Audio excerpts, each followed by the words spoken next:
nosotros. Siempre es pensando en eso, Señor. Te damos gracias por tu misericordia, por tu amor, y que esta palabra, Señor, sea por medio de tu Espíritu Santo, que ya está en este lugar, Señor, y que solo a través de él, Señor, nos hagas abrir el entendimiento, Señor, y nos reveles, Señor, tu palabra. La honra y la gloria sean para ti, mi Señor. Hemos orado. Amén, amén, amén. Bueno, pues el tema, digamos, de hoy es el altar familiar, ¿sí? Ya habíamos el domingo anterior escuchado la restauración, ¿cierto? Lo importante que es lo que Dios hace en nuestro corazón, ¿no? Cómo nos cambia nuestra vida, cómo nos sacó de las tinieblas a la luz. Y en este momento el título, digamos, Dios me puso que pusiera el altar de la comunión con Dios. Porque ese altar familiar es la comunión con Él, ¿sí? Entonces, acá tenemos Josué 24:15. Este es como el versículo base en algo muy bonito que hizo Josué acá en la tierra y que habló al pueblo, ¿sí? Josué habló al pueblo, pero habló porque Jehová le estaba hablando al pueblo. Después de que él hace un resumen total de las maravillas que Jehová hizo, ¿cierto?, con el pueblo, llega al finalizar diciendo esto: y si mal os parece servir a Jehová, escogeos hoy a quién servirás. Si a los dioses a quienes sirvieron vuestros padres cuando estuvieron al otro lado del río, o a los dioses de los amorreos en cuya tierra habitan, pero yo y mi casa serviremos a Jehová. Eso era algo que tenía Josué en su corazón, y aparte de todo, como sacerdote ejemplo para su familia. Entonces, aquí en Hechos 16:31 vemos, esto fue en el carcelero de Filipo, ¿cierto?, cuando Pablo estuvo en la cárcel. Pero hay una parte, un versículo bonito que dice que la familia de aquel carcelero y él habían creído en el Señor. Entonces dice en el 16:31, ellos dijeron: cree en el Señor Jesucristo y serás salvo tú y tu casa. Esta promesa, ¿qué significa? Que hay esperanza. Cada vez que uno de nuestros familiares, en cualquier lado, si nosotros creemos en el Señor, está la esperanza de que esa familia sea salva. En alguna forma, en algún momento Dios transformará esos corazones y esa mente. No nos cansaremos de hablarles a ellos nunca. Siempre tendremos que estar ahí, dando la palabra, dando el ejemplo, pero Dios obrará. Una vez pasó que con mi esposa estuvimos en Villa de Leyva y vimos un testimonio muy lindo, porque ese día entramos a la iglesia que era del pueblo, de allá van muchos turistas a congregarse cuando están en ese lugar, y estábamos ese domingo, y uno de los testimonios lindos fue, ¿cierto, mi amor? Un muchacho que estaba ahí, dijo que cuál era su testimonio, y dijo: yo llegué a los pies del Señor, pero después de mí llegaron mis 30 y pico de familiares, no me acuerdo el último número, pero eran más de 30. Y hizo de poner de pie como a 18 que estaban con él ahí en Villa de Leyva. Eso es impresionante. Yo creo que es uno de los testimonios más lindos que yo he escuchado, porque Dios sí promete eso. Cuando nosotros en intercesión, en oración, en ejemplo, en estar dispuestos a mostrar la palabra de Dios, Dios transforma los corazones. Y mira cómo esta familia llegó a los pies de Cristo.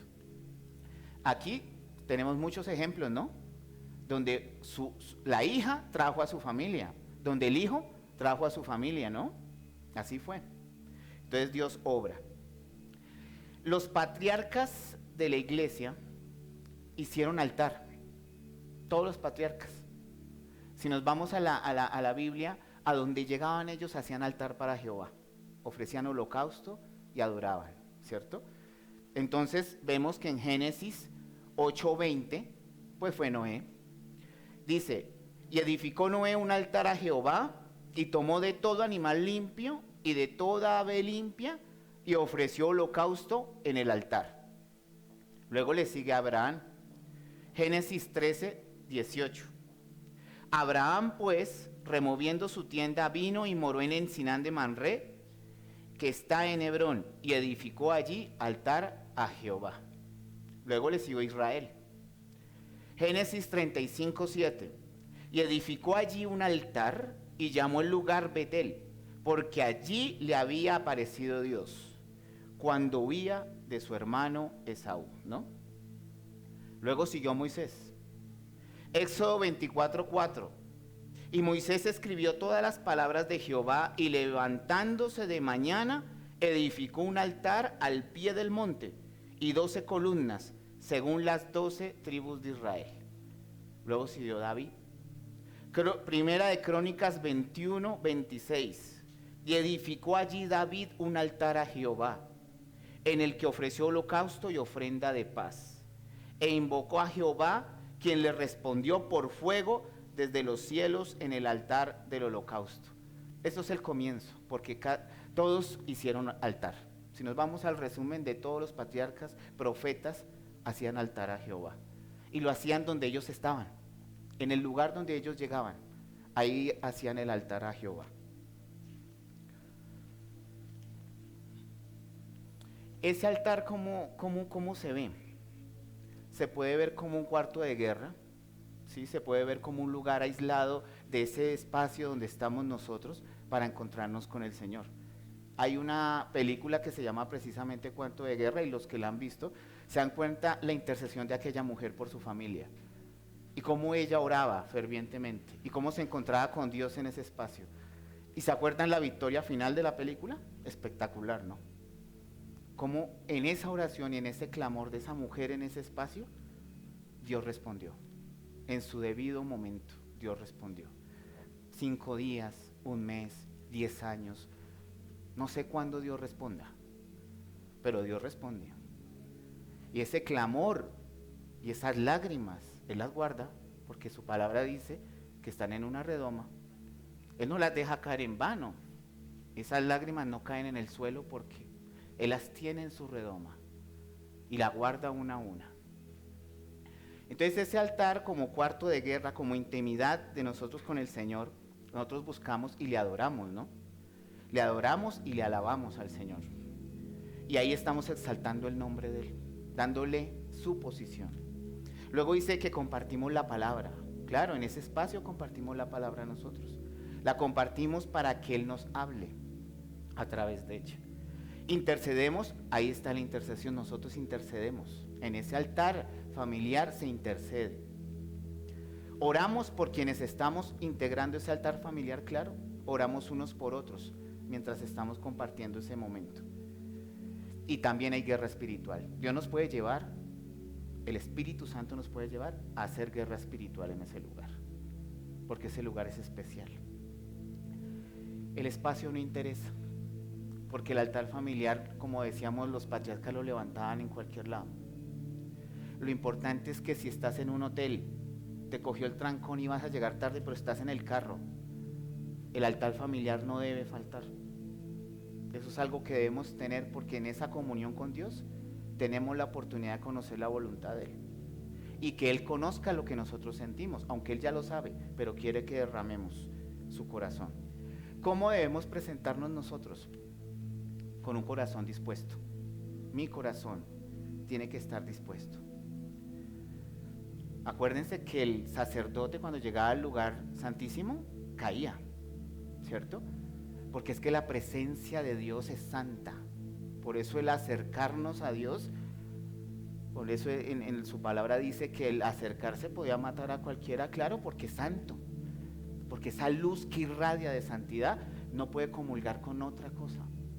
Entonces nosotros debemos presentarnos con un corazón dispuesto, siempre, limpio, frente a Dios. Dice Romanos 12:1. Así que, hermanos, os ruego por las misericordias de Dios que presentéis vuestros cuerpos en sacrificio vivo, santo y agradable a Dios, que es vuestro culto racional. Un corazón que perdona. Aquí sí me detengo un momento, porque esta parte sí es fundamental. Y eso es difícil para nosotros los seres humanos. Si lo hacemos en la carne, peor. Si lo hacemos como tratando de hacer nosotros el mejor esfuerzo, peor. Esto solo es a través del Espíritu Santo. El Espíritu Santo en nosotros produce el perdón, pero el perdón genuino. El perdón genuino. Cuando nos presentamos ante Dios debemos ir con un corazón así. ¿Por qué? Porque dice Mateo 5, 23, 24. Por tanto, si traes tu ofrenda al altar y allí te acuerdas de que tu hermano tiene algo contra ti, deja allí tu ofrenda delante del altar y anda. Corre, anda diligentemente.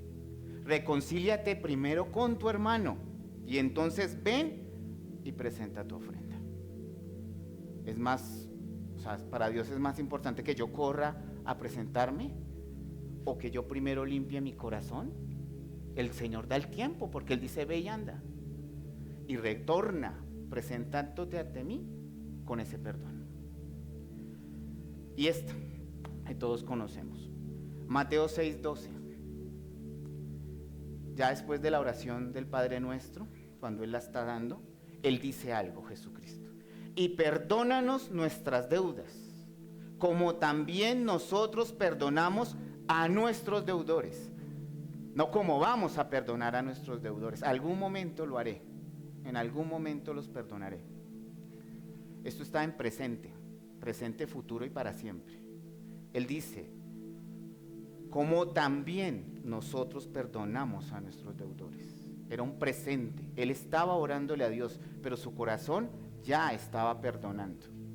En un presente siempre. Mateo 18:21. Esta es otra que también conocemos. Entonces se le acercó Pedro y le dijo: Señor, ¿cuántas veces perdonaré a mi hermano que peque contra mí? ¿Hasta 7? Y el Señor le dijo: 70 veces 7. Número infinitamente, para siempre, por siempre. Ese es el corazón.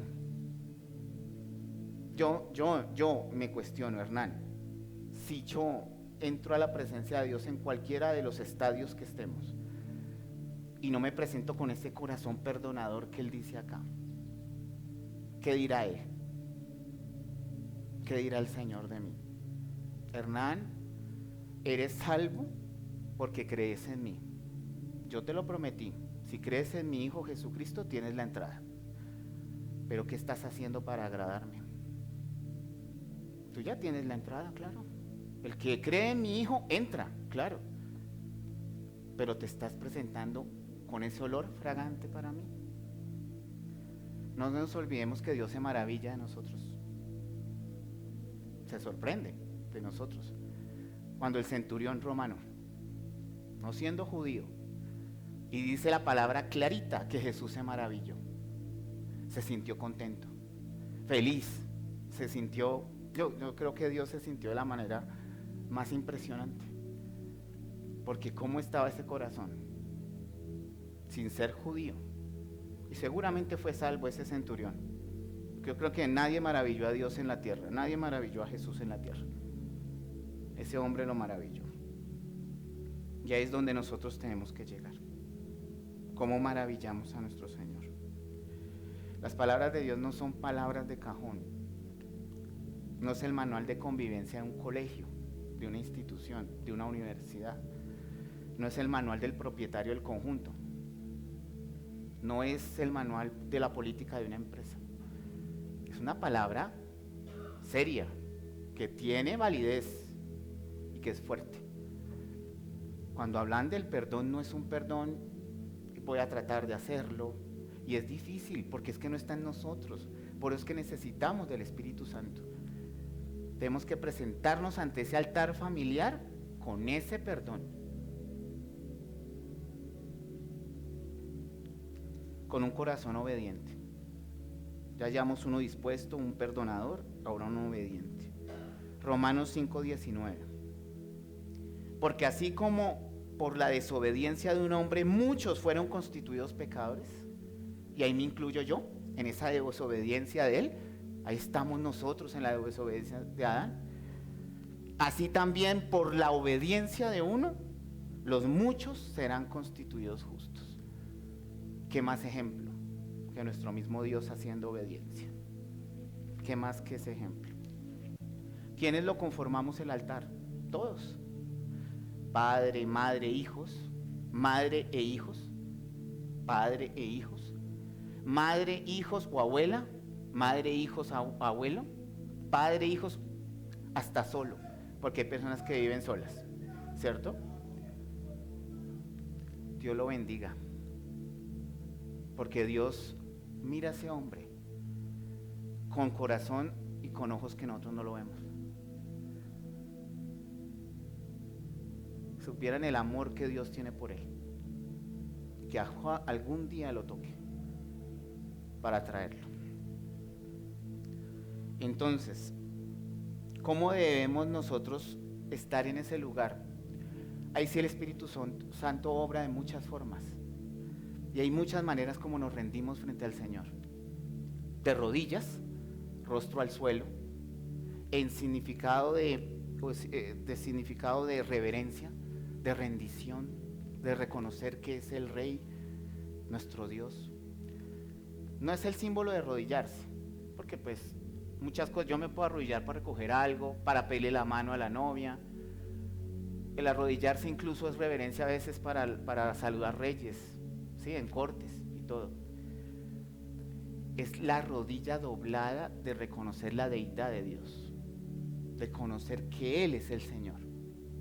Cuando habla de que toda rodilla se inclinará frente a Jesús, es que cualquier rodilla, no solo la nuestra, cualquiera se puede inclinar, porque no va a aguantar la gloria.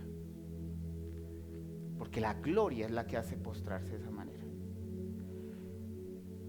Dice Efesios 3, 14, 15. Por esta causa doblo mis rodillas ante el Padre de nuestro Señor Jesucristo, de quien toma nombre toda familia en los cielos y en la tierra. Romanos 14, 11. Porque está escrito: vivo yo, dice el Señor, que ante mí se doblará toda rodilla y toda lengua confesará a Dios. Ese acto de cuando nosotros nos postramos en lo secreto, o de pronto en cualquier lado lo hagamos, porque eso es el Espíritu Santo el que doblega eso, y que nos postremos frente al Señor, lo vamos a hacer siempre dándole la honra y la gloria, porque Él es Dios. Ese significado tiene mucha fuerza, porque los ángeles no permiten eso, como lo hablamos en otras ocasiones. Cuando es por adoración, el ángel no permite que se le postren, porque saben que esa adoración es de Dios. Acuérdate de lo que el diablo le dijo a Jesús. Él le pidió algo explícito, le pidió algo muy claro, muy concreto: arrodíllate y adórame. Imagínese el significado de arrodillarse y humillarse frente a Dios. Tiene un significado muy grande, el doblegarse frente al Creador. Alzo las manos. Claro, en ese momento del altar pueden haber esa parte de alzar las manos. Dios te puede llevar a adorarle de esa manera. Dice Timoteo 1, primera de Timoteo 2:8. Quiero pues que los hombres oren en todo lugar, levantando manos santas, sin ira ni contienda. O sea, si yo levanto mis manos, pero tengo un mal genio o tengo algo contra alguien, esto no es una palabra de cajón. Esto es un mandato. Esto no es por si lo quiero cumplir. Hoy lo cumplo, mañana no. No es como en el conjunto que sacan el animalito de pronto y lo ponen a orinar o a hacer. No, que la cámara no me está viendo, la administradora no me está viendo. Dios sí lo ve todo. Y Él sí sabe cómo están mis manos. Y Él sí sabe cómo estoy yo. Cómo nos presentamos frente al Señor, todos nosotros. Primera de Reyes 8:22. Luego se puso Salomón delante del altar de Jehová y en presencia de toda la congregación de Israel extendió sus manos al cielo. Eso es un momento de adoración que se puede dar en el altar familiar. El llorar, ya lo hablábamos. El Señor nos lleva a esa parte donde nos vamos a sentir que nos vamos a desahogar en ese momento y que le vamos a derramar todo a Él, ¿no? Bienaventurados Lucas 6:21. Bienaventurados los que ahora tenéis hambre, porque seréis saciados. Bienaventurados los que ahora lloráis, porque reiréis. Salmos 56:8. Mis huidas tú has contado. Pon mis lágrimas en tu redoma. ¿No están ellas en tu libro? El Señor tiene cuidado de esas lágrimas, como lo decíamos. Lucas 7:37 y 38. Y este es hermoso, porque esta mujer no solo se postró, sino que lloró, se humilló. Y el Señor Jesucristo en ningún momento le dijo, no, levántate, hija, no lo haga, no. Que es que ese momento era de bendición para ella. Eso es bendición para nosotros. El Señor recibe las adoraciones no porque las necesite, sino porque eso es bendición para quien adora. Tan lindo que es mi Señor, ¿no? Lucas 7:37 a 38. Entonces una mujer de la ciudad que era pecadora, al saber que Jesús estaba a la mesa en la casa del fariseo, trajo un frasco de alabastro con perfume y estando detrás de él a sus pies, llorando, comenzó a regar con lágrimas sus pies y los enjuagaba con sus cabellos y besaba sus pies y los ungía con perfume. A los ojos del hombre era pecadora ella, a los ojos que la juzgaban, ¿no? Seguramente era visible que era pecadora, pero Dios conoce el corazón de ella y Dios sabía la intención de ella y Dios venía por ella. Cuando escuchamos el hijo pródigo, es hermosa la historia de cómo el padre anhela el cambio de su hijo, cómo su hijo se da cuenta y tiene el cambio y vuelve a su padre y cómo el padre lo recibe. Pero es que la enseñanza del hijo pródigo no era para ellos, era para el hijo que vivía con el papá. Porque él le decía que cómo así, yo he estado siempre acá con usted, pero llega él, le puso ropa nueva, un anillo, le dio el buen festín, y yo que he estado acá todo el tiempo con su merced. Dijo, no, es que usted ya lo tiene todo. Nosotros ya lo tenemos al Señor. Nosotros ya lo tenemos el privilegio, ya somos familia de Él. Pero el que gritó allá y los que están afuera no lo tienen. ¿Y por qué festejó el Padre? Porque estaba perdido y volvió. Alabado sea el nombre de nuestro Señor. Que la misericordia de Dios siempre esté ahí, porque gracias a esa misericordia es que ellos van a llegar también a los pies de Cristo.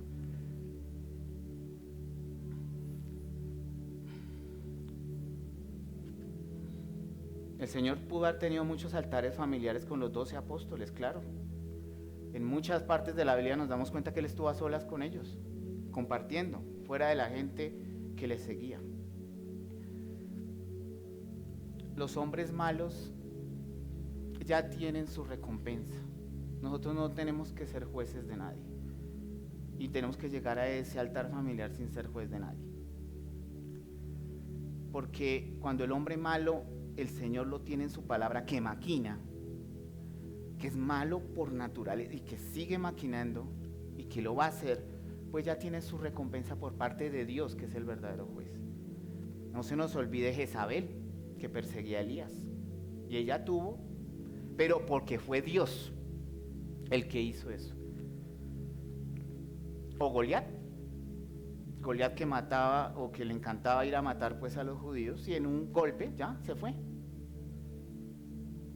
El único que sabe las oportunidades del ser humano es Dios, no nosotros. Si Goliat no la tuvo, era porque Dios sabía que no le iba a tener.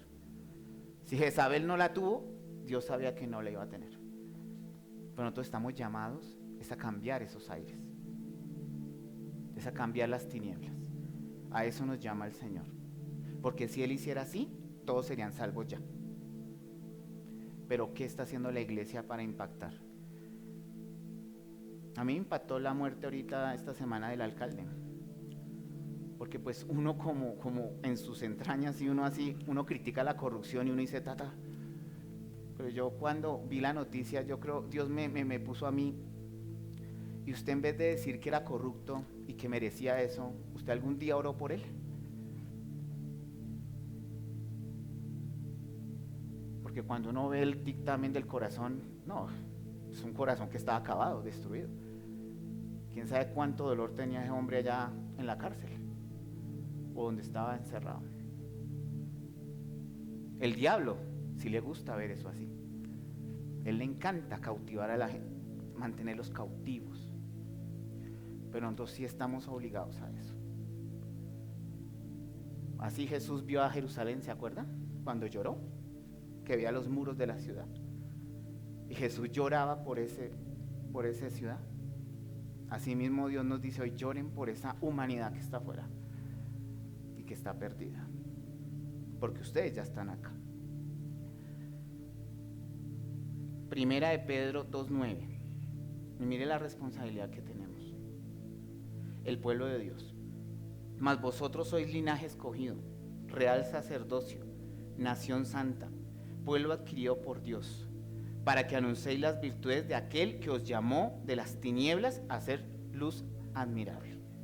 Vosotros, que en otro tiempo no erais pueblo, estamos afuera, estábamos como Él, pero ahora sois pueblos de Dios, que en otro tiempo no habéis alcanzado misericordia, pero ahora habéis alcanzado misericordia. Dios nos ama a tener misericordia por Él, por todos los que están afuera, familiares nuestros, amigos del trabajo, vecinos, compañeros, por Bogotá, por Colombia, por el mundo. Eso es duro, porque nuestra humanidad es difícil. Nosotros luchamos con eso. Pero si el Espíritu Santo lo hace, ¿será difícil? Jesús nos enseñó que era a través del Espíritu Santo. Él dejó su deidad para que fuera el Espíritu Santo el que dirigiera su vida en los 33 años que Él estuvo acá. Y así su familia en algún momento reconocerá, porque a Jesús sus hermanos lo reconocieron después como Dios. Así pasará con nuestros familiares seguramente.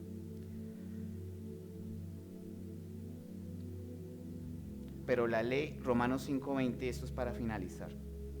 Pero la ley se introdujo para que el pecado abundase. Mas cuando el pecado abunda, sobreabunda la gracia y la sobrepasa.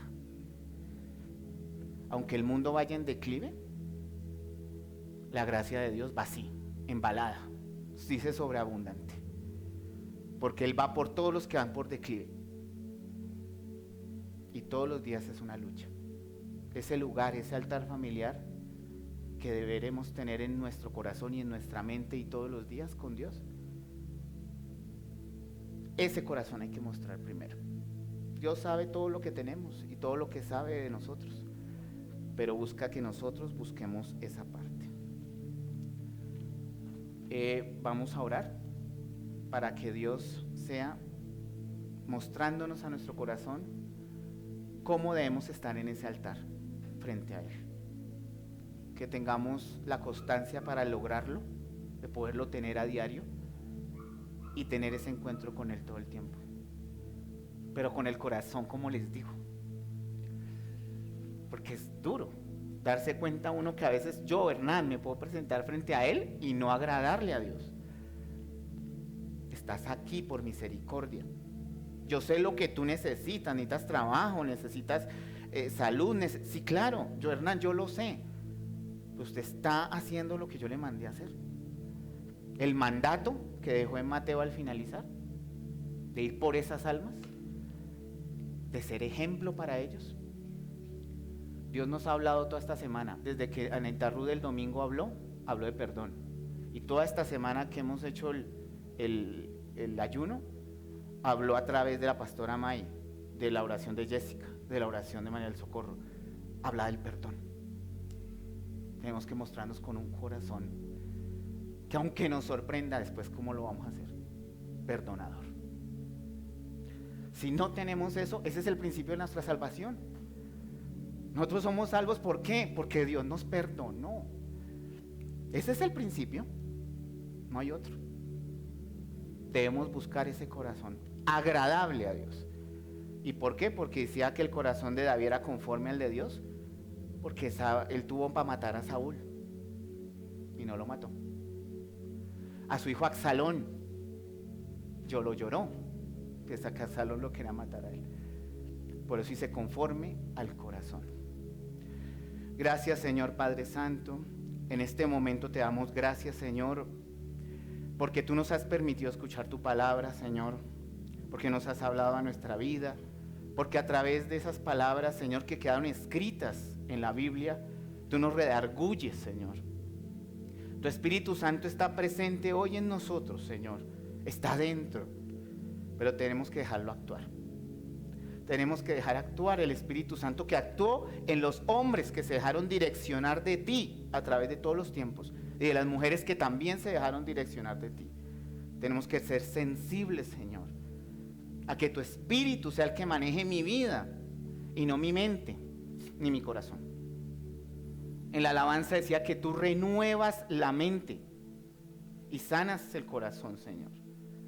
Tú eres el único.